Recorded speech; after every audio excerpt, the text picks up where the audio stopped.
നീ വിട്, നല്ല ചോദ്യങ്ങൾ ചോദിക്കും. അല്ല ചോദിക്കാൻ എന്റെ അമ്മൂമ്മയുടെ ചോദ്യം.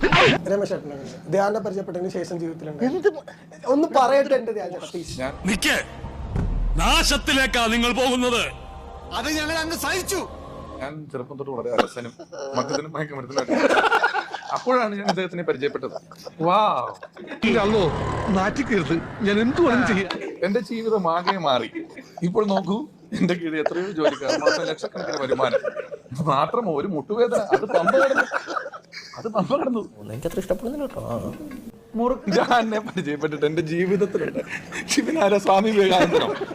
ഇവനെ പരിചയപ്പെട്ടിട്ട് ഞാൻ പറഞ്ഞതല്ലേ, ഞാൻ പറഞ്ഞതല്ലേ. എനിക്ക് എവിടെ ചെന്നാലും ഈ ഗതികേട് എന്നെ വരും. അവന് വേണ്ടി ഞാൻ ക്ഷമ ചോദിക്കാൻ അവനെ നാറ്റിക്കുന്ന രീതിയിൽ എന്നെ നാറ്റിക്കരുത്. രമേശ് എടാ മണ്ട, മിണ്ടാതിരുന്നോ നീ? നീ മിണ്ടാതിരുന്നോ? നീ കാരണം ഇതൊക്കെ കേൾക്കേണ്ടി വരുന്നോ? നീ മിണ്ടാതിരുന്നോ?